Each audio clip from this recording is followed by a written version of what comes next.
கர்த்தர் உங்களை ஆசீர்வதிப்பாராக. இந்த அருமையான வேளையிலும் வசனத்துக்கு நாம் கடந்து செல்லலாம். 1 நாளாகவும் 28ஆம் அதிகாரம் 9வது வசனத்தில், நீ அவரை தேடினால், அவரைனா கர்த்தரை தேடினால் உனக்கு தென்படுவார். நீ அவரை தேடினா அவர் உனக்கு தெரிவார். தேடனாதான் கிடைக்கும், தேடனாதான் பார்க்க முடியும், தேடனாதான் முகத்தை பார்க்க முடியும், அவரோடு கூட பேச முடியும்.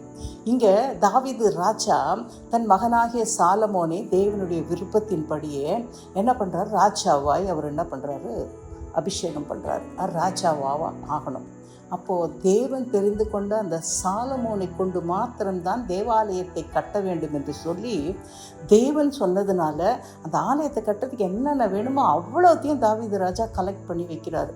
ஆலயத்தை கட்ட தேவையான சகலமும். ஆனால் அவர் கடைசியில் ஒரு ஆலோசனை மகனுக்கு கொடுக்குறார். என்ன ஆலோசனை கொடுக்குறாருன்னு சொன்னால், என் குமாரனாகிய சாலமோனே, நீ உன் பிதாவின் தேவனை அறிந்து, ஆண்டவரை நீ நல்லா தெரிஞ்சுக்கணும், அவரை விட்டுறக்கூடாது. அவரை உத்தம இருதயத்தோடும் உற்சாக மனதோடும் சேவி. அவரை ஒருத்தரை மாத்திரம்தான் நீ என்ன பண்ணணும், ஆராதிக்கணும். அவரை மாத்திரம் நீ என்ன பண்ணக்கூடாது, விட்டுறக்கூடாது. கர்த்தர் எல்லா இருதயங்களையும் ஆராய்ந்து நினைவுகளின் தோற்றங்களை எல்லாம் அறிகிறார். நீ என்ன யோசிக்கிற, நீ என்ன செய்ய நினைக்கிறன்றதை கூட அவர் அறிஞ்சிருக்கிறாரு. அதனால் நீ அவரை தேடினால் உனக்கு அவர் தென்படுவார். நான் போயிடுவோம்ப்பா கொஞ்ச நாளில், ஆனால் உன்னோடு கூட வருகிறவர் அவர் ஒருத்தர் தான்.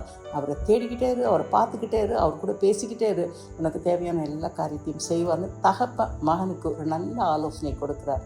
இன்றைக்கி இந்த வீடியோ பார்த்துட்டு இருக்கிற உங்களுக்கு நான் கொடுக்குற ஆலோசனை, நீங்கள் ஒரு நாள் வரைக்கும் தேவனை தேடாமல் இருந்தால், இயேசுவை தேடாமல் இருந்தால் தேடுங்களேன், கண்டிப்பாக உங்களுக்கு தென்படுவார். ஜெபிப்போமா. எங்களை அதிகமாக நேசிக்கிறதான எங்கள் ஜீவனுள்ள நல்ல தகப்பனே, இந்த அருமையான வேளையிலே நீ அவரை தேடினால் அவர் உனக்கு தென்படுவார் என்று சொன்ன வசனத்தின் பிரகாரம் இந்த வீடியோவை பார்த்து யாரெல்லாம் இயேசுவை தேடுறாங்களோ அவர்கள் கண்களுக்கெல்லாம் தென்பட்டு அவருடைய தேவைகளெல்லாம் சந்தித்து அவர்களை ஆசீர்வதிப்பீராக. இயேசுவின் இரத்தம் ஜெயம், இயேசுவின் இன்ப நாமத்தில் பிதாவே, ஆமேன், ஆமேன்.